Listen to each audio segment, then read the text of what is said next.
Kamusta kayo? Opo, ma'am, assessment nyo lang po dito sa naging impeachment proceedings sa House Committee on Justice po. Well, hindi pa ganito, no? Parang hindi yata ko kayang sabihin na pwede na natin tawagin itong impeachment. Medyo impeachment proceedings kasi magiging technical din yan later on.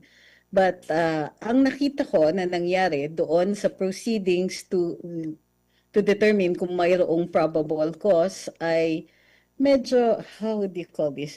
Kumbaga, kahit ordinaryong mamamayan na nanonood dito ay magtataka at magdududa sa presentasyon o sa pagtatanggap ng ebidensya dito.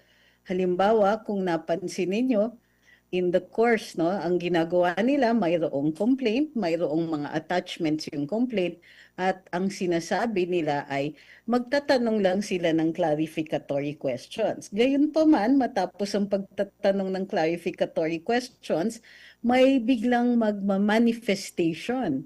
At doon sa manifestation, nagpapakilala ng panibagong ebidensya na hindi naman kasama doon sa reklamo o sa mga attachments nito o minsan ni hindi related doon mismo sa pinag-uusapan na impeachment or any acts of impeachment. Bukod pa dyan, mayroong mga pinag-uusapan tungkol sa nakaraan pa na gawain di umano ng ating Vice Presidente na hindi naman sakop ng impeachment or hindi sakop ng kanyang termino bilang Vice Presidente. At alam natin na ayon doon sa Duterte versus House of Representatives na kaso ng Korte Suprema, sinabi ng hukuman na ang maaari lang ay i-allege ang mga acts committed during the office kung saan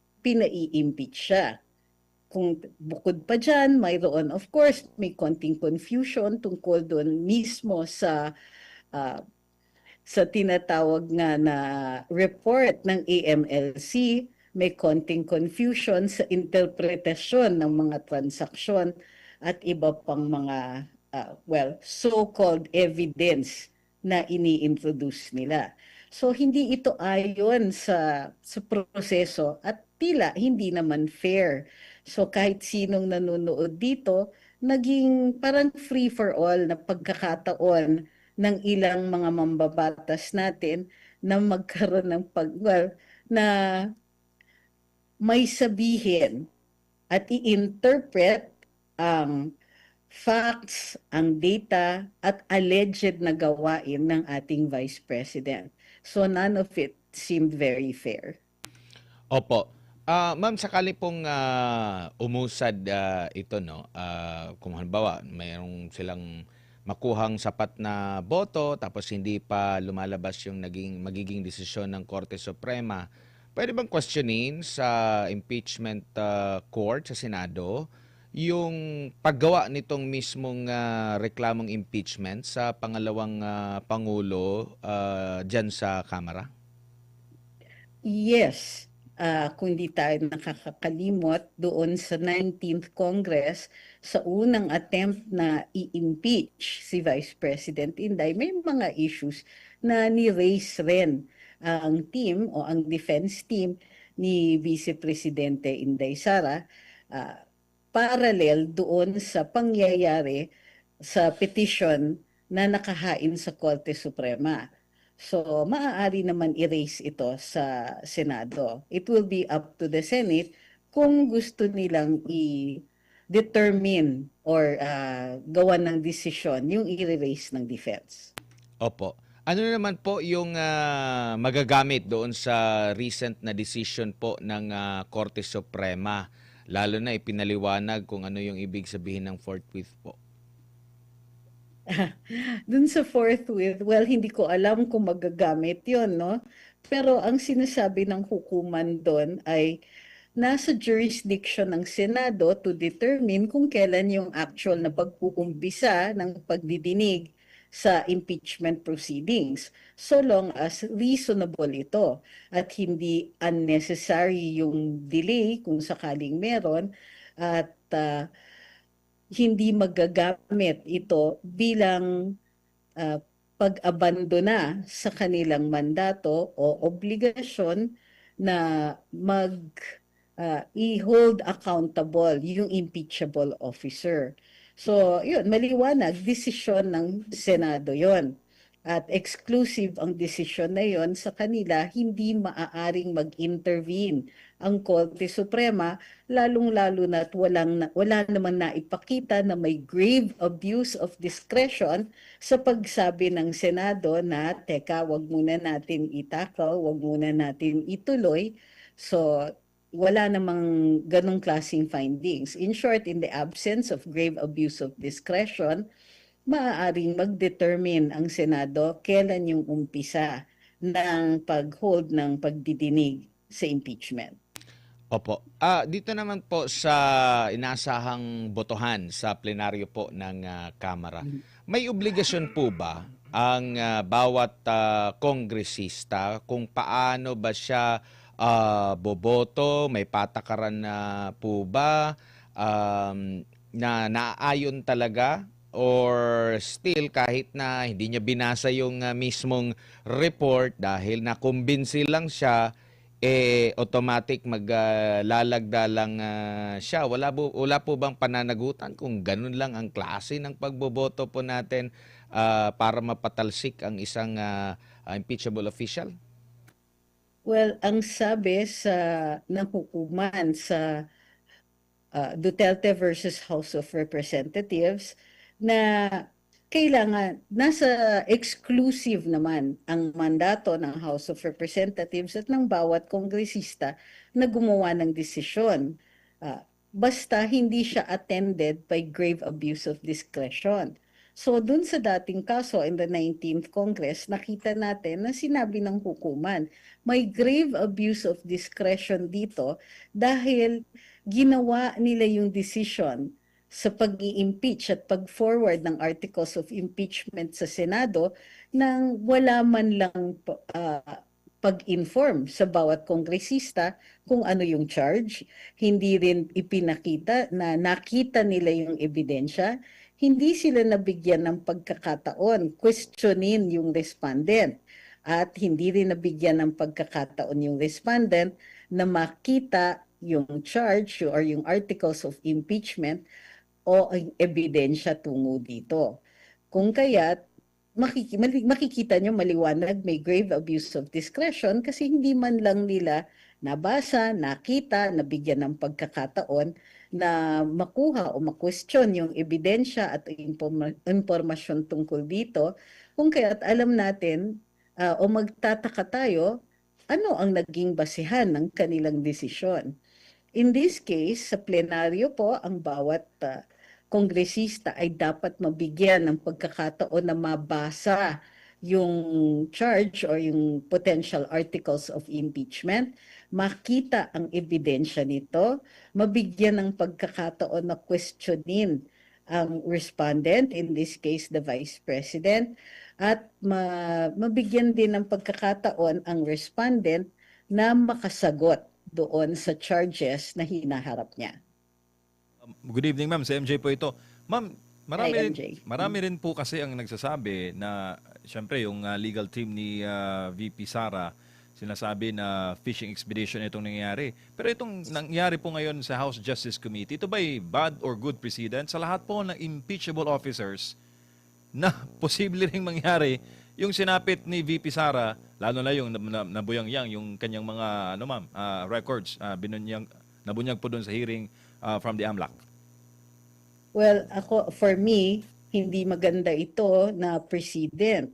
Alam niyo yung parang anecdote tungkol sa chismis, yung pag may kinalat ka, sinaboy mo sa hangin o nagkalat ka ng papel na tinangay na ng hangin, hindi mo na mababalik lahat ng kinalat niyo, lalong-lalo na kung ang sinaboy mo ay parang alikabok.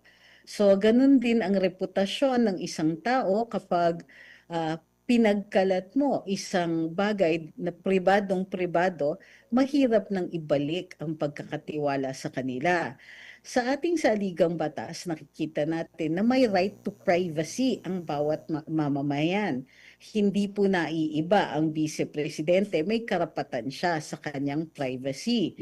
Pero ang nangyari dito ay may mga nilabas na impormasyon na maliwanag na labag doon sa batas na nagpoprotekta ng privacy ng impormasyon na yon.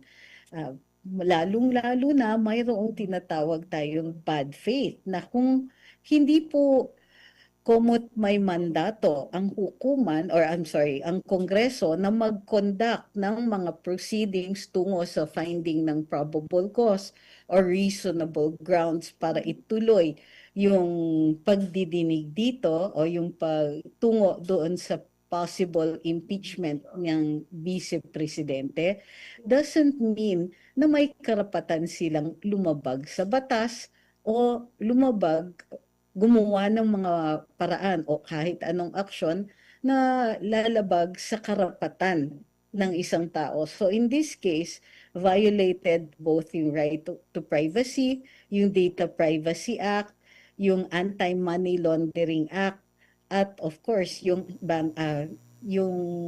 kanyang mga other rights pertinent to that.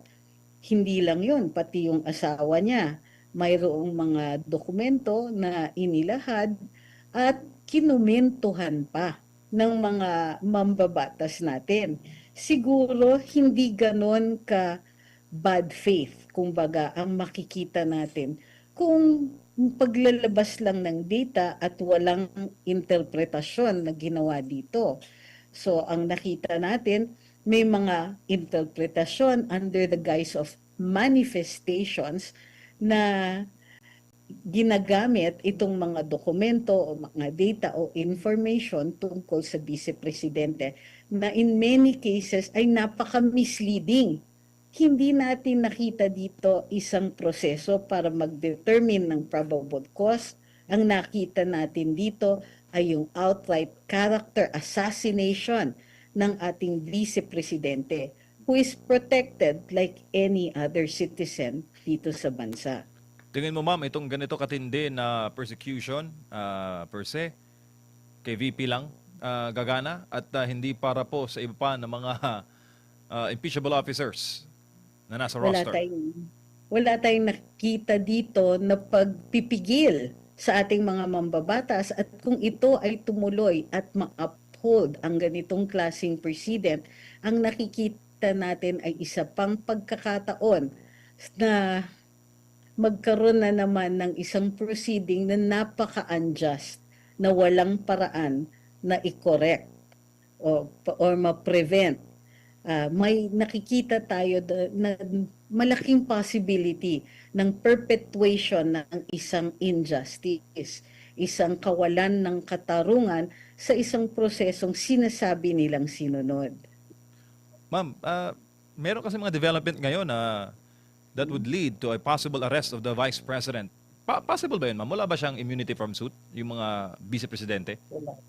Wala po kasi hindi nakasaad sa saligang batas katulad dun sa ating Pangulo. Gayon po man, maaari nating i-test yan or maaaring dalhin ang kontrobersiyang ito sa ating Korte Suprema. Kasi parang at tawag dito, conundrum or parang may salungat-salungat kung impeachable officer ang vice-presidente pero wala naman siyang immunity from suit. So ibig sabihin, magkakaroon ng senaryo na hindi nga siya natatanggal sa opisina pero nakukulong siya. Or the other way around, natanggal siya for a matter that is not even criminal in nature. Pinoprotektahan natin ang mga impeachable officers, lalong-lalo na sa mga katulad ng presidente at vice-presidente dahil sila po ay may mandato, direkta galing sa taong bayan. So hindi natin basta-basta maaari silang itanggalin sa pwesto, and for the most part, protektado dapat sila from unnecessary procedures na masasalungat yung mandato na binigay ng taong bayan. Pero dito ang nakikita natin, ay isang malaking pagkukulang sa ating batas na tuloy-tuloy maprotektahan ang isang tao, lalo-lalo na katulad ni Vice Presidente na resounding ang mandato na galing from the people. Opo, the most voted candidate in the 2022 elections, si VP Inday. Pero nakakalungkot pala, ma'am, no? There's a possibility kasi sa mga balita ngayon, ma'am, may criminal case daw, tapos parang nasa proseso na at parang may soft landing na ng possible arrest. Ma'am, laban sa VP. Well, kailangan pa rin susunod, no? Ang arrest ay kailangan ay protektado lahat tayo, lahat ng mga mamamayan sa na hindi maaaring matanggal ang ating kalayaan ng walang due process. So an arrest and possible incarceration kailangan susunod sa proseso. Anong ibig sabihin nito? Kung criminal in nature, kailangan may determination of probable cause at base dun sa bagong standard ng Department of Justice, reasonable certainty of conviction yung dapat ebidensya dito. So without that at without absent any process of determining probable cause doon sa piskalya, katulad ng nakasaad sa ating batas, hindi maaaring maaresto at ma-detain. Now, fortunately, ang nakikita natin ditong mga kaso ay bailable. So far, yung mga naririnig natin na possible cases, lalong-lalo na yung dininig dito sa Kongreso, narinig natin may possible sedition or inciting to sedition. Lahat po ito ay bailable. So, hindi rin maaaring arestuhin at i-deny ng bail ang Vice Presidente ng hindi sumusunod sa mga patakaran ng ating saligang batas. Bago lang po si partner Admar, ma'am, political speaking, ma'am, and sa usapin po ng communications, pag natuloy po yung pag-aresto kay VP, anong messaging, ma'am, pinapadala niyan sa masang Pilipino? Nako, ibig sabihin mas malakas ang ilang mga mambabatas kaysa sa taong bayan na nakakapagbigay ng mandato sa isang opisyales na dapat pinoprotektahan like any other citizen. Ang mahalaga dito, alam nyo, okay lang na mayroon tayong official that we submit to a process to hold them accountable. Okay yun, it's a system of balance, a system of checks, a system of accountability. Pero kapag mismong taong bayan ay nakakakita ng injustice na ginagawa sa isang mataas na opisyal na binigyan nga natin ng mandato, then yung possibility na mangyayari ito o yung possibility of lesser injustices or injustices being committed on people not quite as powerful as the Vice President ay becomes real. Kumbaga, napakalaki ng possibility na yon na kung kayang gawan ng ganito, kung kayang ilabag natin ang karapatan ng isang tao na binigyan ng ganito kalaki na mandato, ano ang laban ng ordinaryong mamamayan? Opo. Ma'am, meron po ba kayong nakikitang double standard sa treatment ng impeachment na reklamo laban sa Vice Presidente at Presidente po? Well, kitang-kita naman yan doon sa proceedings sa Committee on Justice, no? Pagdating doon sa ating Pangulo, napaka-stricto ng interpretasyon ng procedure. Pati dun sa mga requirements, napaka-stricto ng committee. Pero pagdating dito sa ating Vice Presidente, kahit ano pang sabihin ng kongresista, ng miyembro ng Committee on Justice, kahit walang basehan sa facts o sa batas, go lang ng go.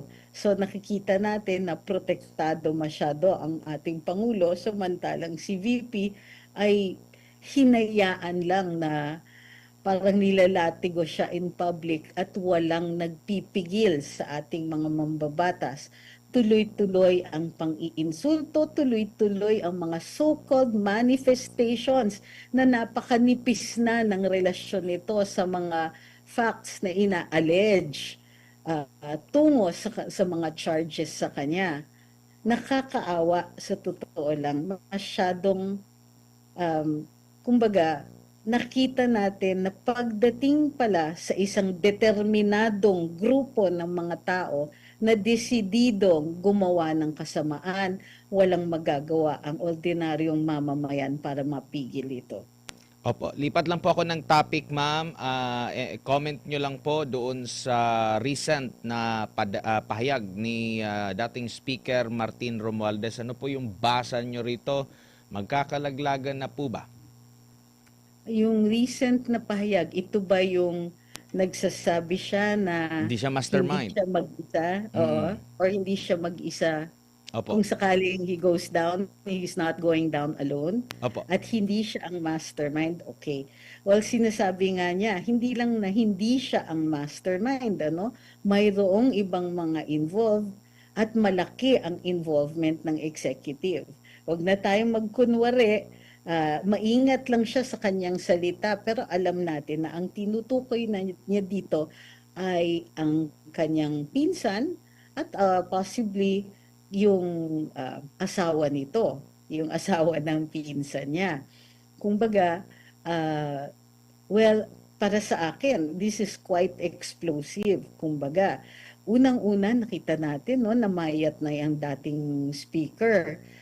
Nakikita natin na stressful ito para sa kanya. Kung gaya't there's no reason to believe na kunwari na lang itong mga charges sa kanya. Alam natin, seryoso ang charges laban sa kanya at para siya magsalita ng ganon, para siya ay magpahiwatig tungkol sa executive na mayroong kasalanan o posibleng mas malaki ang kasalanan pagdating sa graft and corruption or possible plunder, well, kumbaga, nakikita natin it's real, it's happening.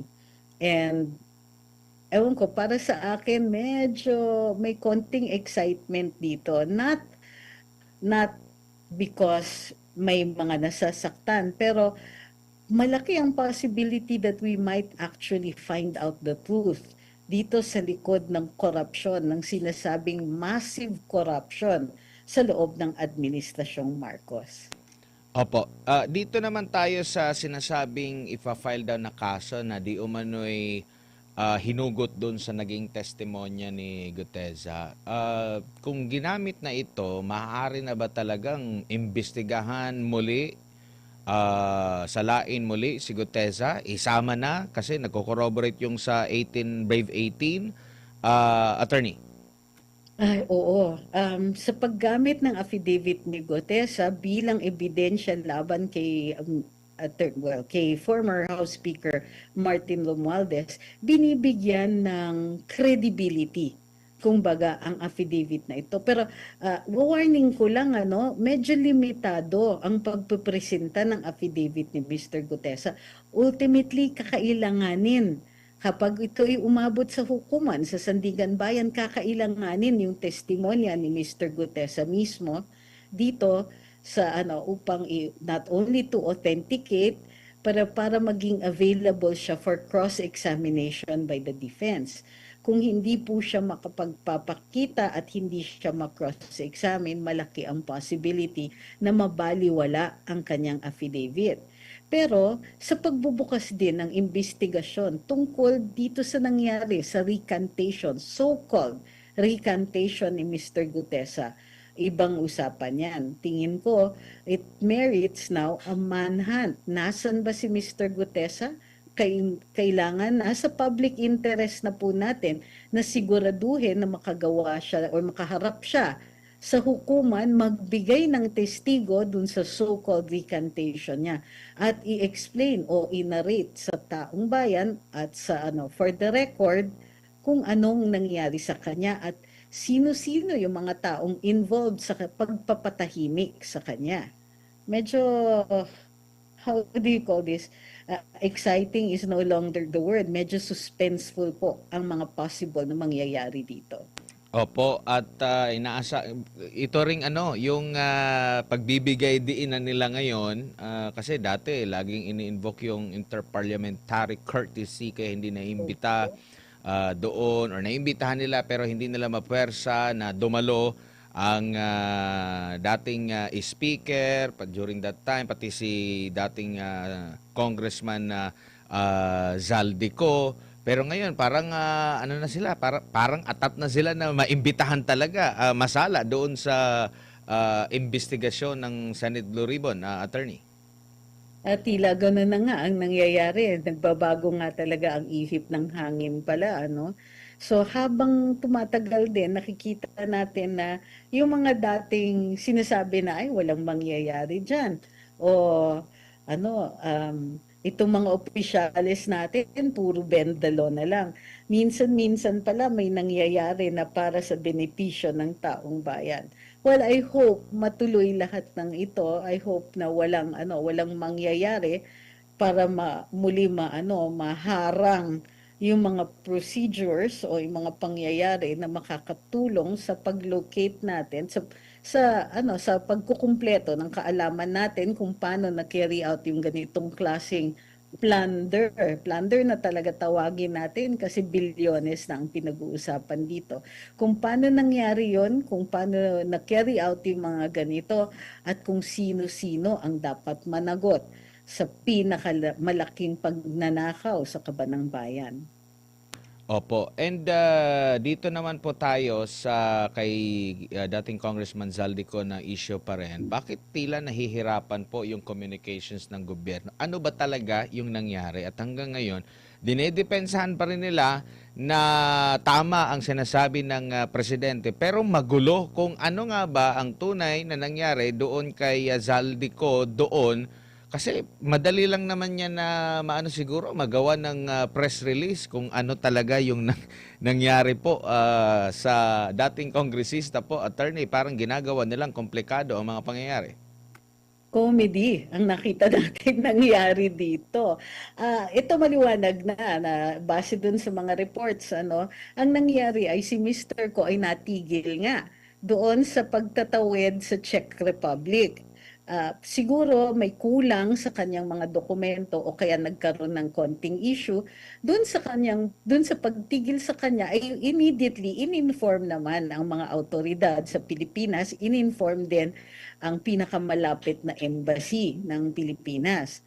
So, posibleng may na-excite nung nalaman na natigil sa border or sa immigration si Mr. Ko, yung automatically na-interpret na nahuli, na-aresto, na-detain, at papunta na ang mga autoridad ng Pilipinas para kunin at ma-take into custody na si Mr. Ko. Unfortunately, dahil ang pagtigil sa kanya ay merely may konting issue sa kanyang documentation, na-resolve ka agad. So kung na-resolve ka agad yung problema o yung duda sa kanyang mga dokumento, walang dahilan para i-hold siya. Bukod pa dyan, wala tayong red notice na nanggagaling sa Interpol para mabigyan ng konting autoridad o dahilan ang Czech authorities na i-hold muna siya for a while. Wala namang charge or wala namang krimen na ina-assert na ginawa siya doon sa Europa at lalong-lalo na sa kanyang pagtatawid doon sa Czech Republic.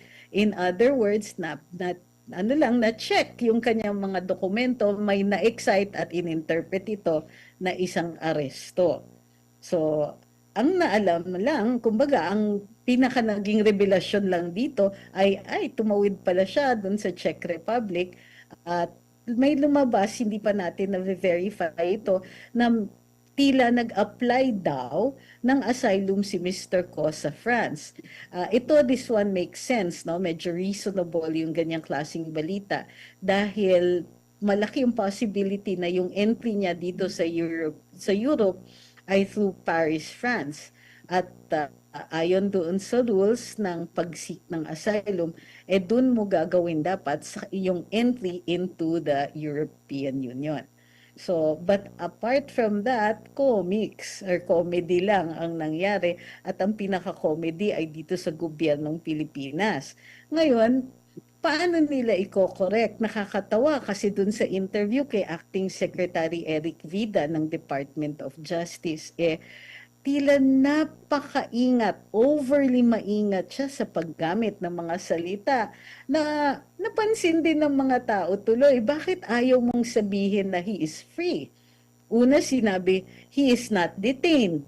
Ah, kung ano-ano pang pag-uulit at nangulit lang ang mga reporters bago talagang inamin nila na hindi siya nakidetain, hindi incarcerated, hindi jailed, hindi arrested, wala. He is free. Wala nang reason, hindi siya hinuhold ng kahit sino mga autoridad. At lalo po tuloy na underscore yung mga pagkakamali at yung tinatawag nating comedy of errors ng ating mga opisyales. Kumbaga, parang ang feeling ng ibang mga tao, ano ba tong mga to? Pagka mahina o incompetent ang isang leader, lahat ng nasa baba, magaling man o hindi, ay nagiging incompetent din. So, this speaks a lot about the leadership, yung communications ng administrasyon ngayon, ano? Kung malabo ang direktiba, malabo yung style of leadership ng namumuno, lahat it would reflect on the entire body. So, yan ang nakikita natin ngayon. We really have to shape up ultimately. Pero sa ngayon, medyo nag-enjoy pa yata ang ilan sa ating mga mamamayan panoorin yung mga ganitong pagkakamali. Opo, attorney, huli na lamang po. Natataon lang po ba na ang mga vocal na mga kritiko ng administrasyon sa Pangulo, mas nauna pa pong mga nahuli, sinasampahan ng kaso kaysa doon sa mga involved sa trilyong pisong corruption po, attorney? Oo, hindi naman nawawala sa pansin ng ating mga mamamayan. Mahirap na rin kasi yung bulahan ngayon, lalo-lalo na sa panahon ng social media na maraming matatalino, maraming nag-a-analyze, maraming dalubhasa na libre online, malaya na magbigay ng interpretasyon o magpaliwanag sa tunay na mga pangyayari dito. So, in view of the availability of information at sa dami ng mga taong maaaring nakakakita o nakakatingin ng mga detalye, hindi nga malayong mangyari na mauuna talaga ang mga dalubhasa in the vast population of netizens. Ito yung mga panahon na mahirap talaga magtago, magtago ng isang pugante o magtago ng incompetence. Attorney, maraming salamat po sa inyong oras at panahon. Sa ulitin po, ingat po kayo. Thank you, ma'am. Maraming